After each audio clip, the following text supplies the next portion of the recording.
Hello बच्चों, कैसे हैं आप लोग। हमारे इस यूट्यूब चैनल में आप सभी का स्वागत है। आज आपके लिए एक नए वीडियो में एक नए टॉपिक के साथ आए हैं जो क्लास 10th का केमिस्ट्री फर्स्ट चैप्टर रासायनिक अभिक्रिया एवं समीकरण से अंतर्गत हम लोग टॉपिक पे बात करेंगे। चलिए आज हम लोग 10th क्लास से रिलेटेड मतलब केमिस्ट्री का फर्स्ट चैप्टर इससे रिलेटेड सभी टॉपिक पे हम लोग बात करेंगे। बारी बारी से इस टॉपिक पे हम लोग देखेंगे। रासायनिक अभिक्रिया एवं समीकरण, जिसको केमिकल रिएक्शन एंड इक्वेशन कहा जाता है अंग्रेजी में। रासायनिक अभिक्रिया एवं समीकरण को केमिकल रिएक्शन एंड इक्वेशन कहा जाता है। सबसे पहले हम जानेंगे कि रासायनिक अभिक्रिया किसे कहते हैं। बोर्ड बिहार बोर्ड से रिलेटेड क्वेश्चन, एकदम वीवीआई क्वेश्चन है जो हमेशा एग्जाम में 2 नंबर का पूछा जाता है। इससे रिलेटेड हम क्वेश्चन देखेंगे कि रासायनिक अभिक्रिया किसे कहते हैं। तो उदाहरण के लिए मान लेते हैं कि MgO, Mg को मैग्नीशियम बोलते हैं, O को ऑक्साइड बोलते हैं। तो इसका पूरा नाम हो जाएगा मैग्नीशियम ऑक्साइड।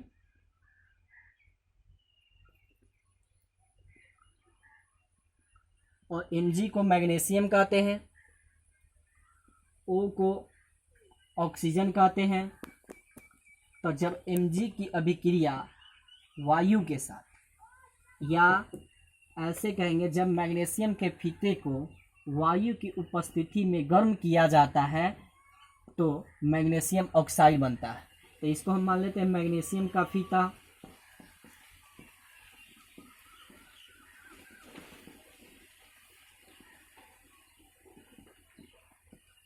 और यह ऑक्साइड हुआ।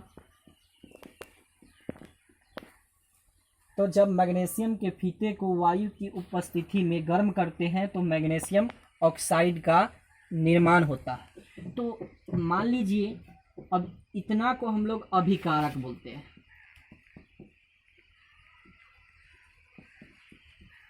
और यह जो उत्पाद बना इसको हम उत्पाद कहते हैं। तो यहाँ 2 पदार्थ अभिक्रिया में भाग लिया, पहला Mg मतलब मैग्नीशियम, और एक लिया ऑक्सीजन मतलब 2 पदार्थ आपस में भाग लिया, और उत्पाद एक नए जो उत्पाद बना वह MgO बना। तो अभिक्रिया बना सकते हैं, परिभाषा बना सकते हैं कि जब 2 पदार्थ आपस में अभिक्रिया करके, जब 2 या 2 से अधिक पदार्थ आपस में अभिक्रिया करके एक नए पदार्थ का निर्माण करता है जिसका गुण मूल पदार्थ के गुण से भिन्न होता है, तो इस अभिक्रिया को रासायनिक अभिक्रिया कहते हैं। एक बार और परिभाषा रिपीट, जब 2 पदार्थ, तो यहाँ 2 पदार्थ क्या है, मैग्नीशियम और एक है ऑक्सीजन। तो जब मैग्नीशियम के फीते को ऑक्सीजन के साथ अभिक्रिया कराए तो मैग्नीशियम ऑक्साइड बना। तो जब 2 पदार्थ, 2 या 2 से अधिक पदार्थ आपस में अभिक्रिया करके एक नए पदार्थ का निर्माण करता है जिसका गुण मूल पदार्थ के गुण से भिन्न होता है, इस अभिक्रिया को रासायनिक अभिक्रिया कहते हैं। तो हम लोग सबसे पहले जानेंगे कि रासायनिक अभिक्रिया किसे कहते हैं, इसका उदाहरण समीकरण के द्वारा कैसे बनाते हैं देखेंगे। इससे चर्चा रिलेटेड हम बात करेंगे। तो हम लोग जानेंगे नेक्स्ट टॉपिक, रासायनिक अभिक्रिया किसे कहते, उदाहरण देकर बताएं। तो लिखेंगे आंसर, जब 2 या 2 से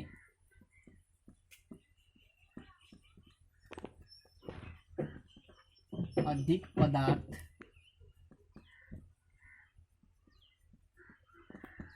आपस में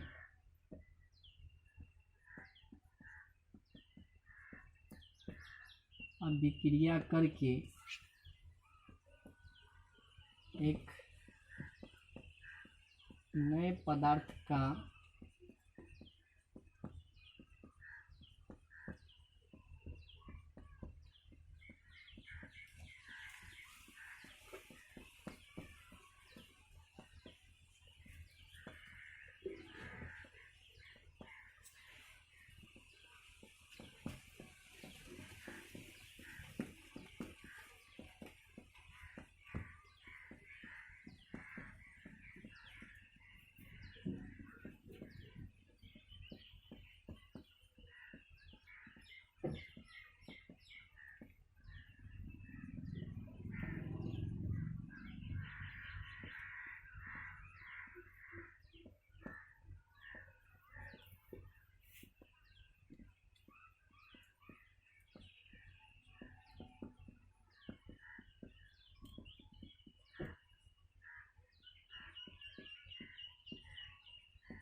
तो हम लोग बात किए रासायनिक अभिक्रिया किससे कहते हैं, उदाहरण देकर बताएं।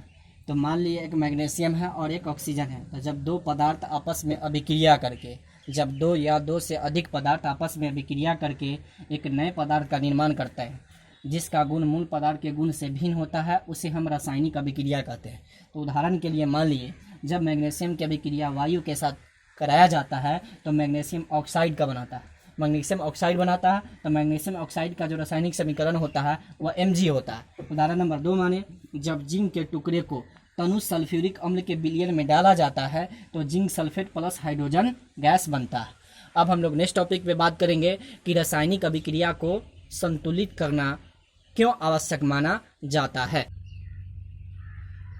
तो बच्चों नेक्स्ट टॉपिक पे हम लोग बात करेंगे कि रासायनिक अभिक्रिया को संतुलित करना आवश्यक क्यों माना जाता है।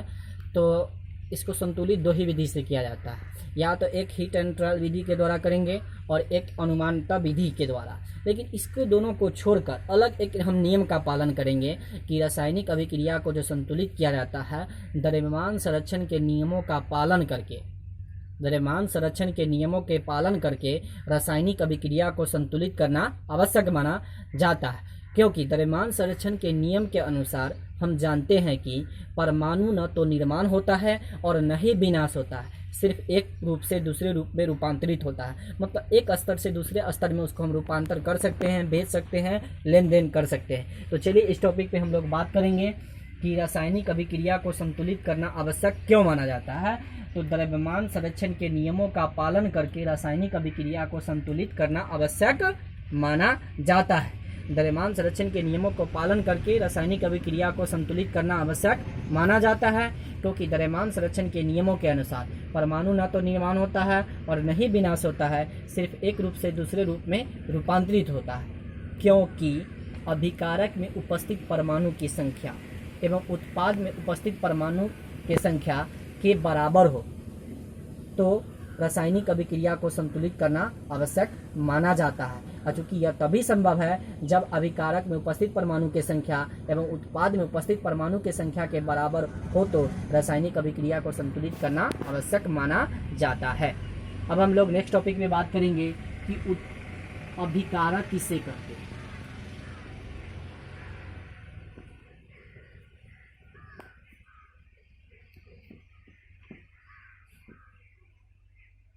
अभिकारक को रिप्रोडक्शन कहा जाता है। तो रासायनिक अभिक्रिया में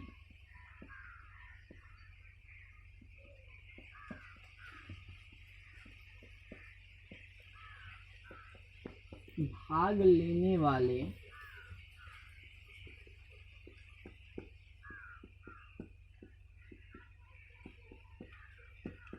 पदार्थ को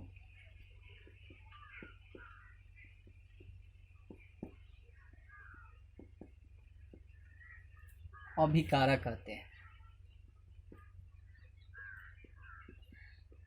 उसके बाद हम जानेंगे उत्पाद, प्रोडक्ट कहते हैं। उत्पाद को प्रोडक्ट भी कहा जाता है। तो रासायनिक अभिक्रिया के फलस्वरूप बने नए पदार्थ को उत्पाद कहते हैं।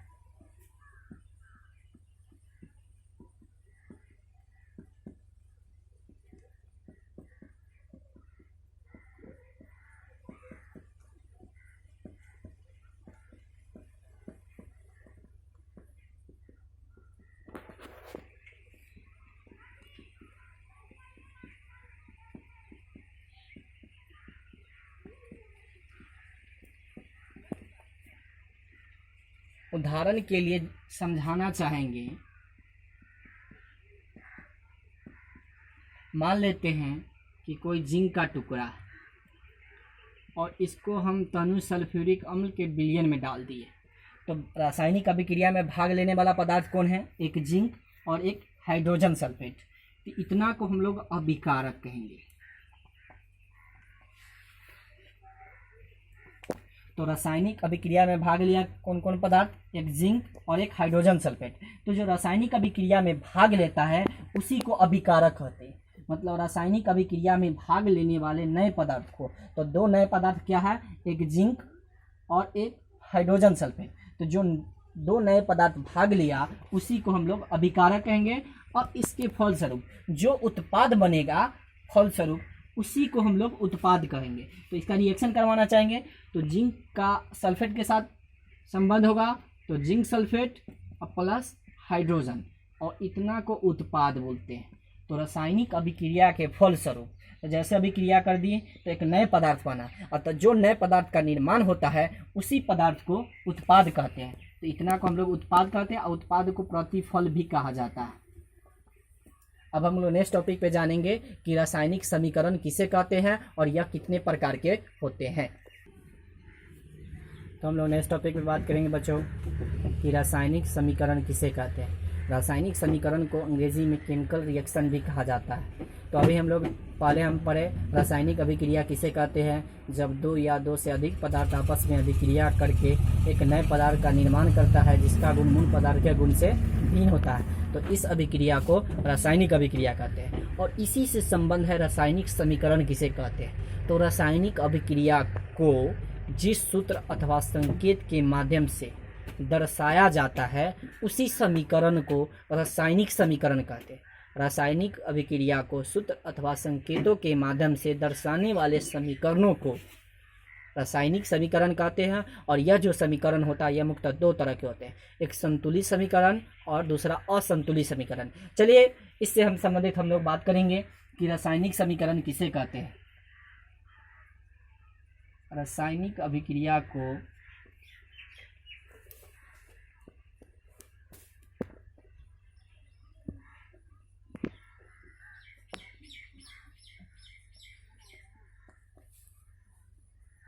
सूत्र अथवा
तो अभी अभी हम लोग देखें रासायनिक समीकरण किसे कहते हैं।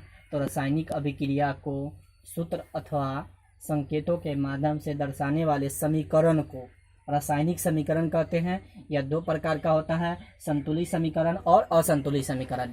तो बच्चों उम्मीद करते हैं कि आप लोग को वीडियो काफ़ी अच्छा लगा हो, और वीडियो अच्छा लगा हो तो इस वीडियो को पूरा देखेंगे और इसका नोटबुक भी बनाना ना भूलेंगे, और पूरा इसको चैप्टर को पूरा फेयर करेंगे ताकि जो भी नोटिफिकेशन हो इस केमिस्ट्री का फर्स्ट चैप्टर रासायनिक अभिक्रिया समीकरण से रिलेटेड वह जल्द से जल्द आपके पास पहुंच सके। और चैनल को सब्सक्राइब एवं कमेंट करना ना भूले ताकि जो भी नोटिफिकेशन हो वह जल्द से जल्द आपके पास पहुंच सके।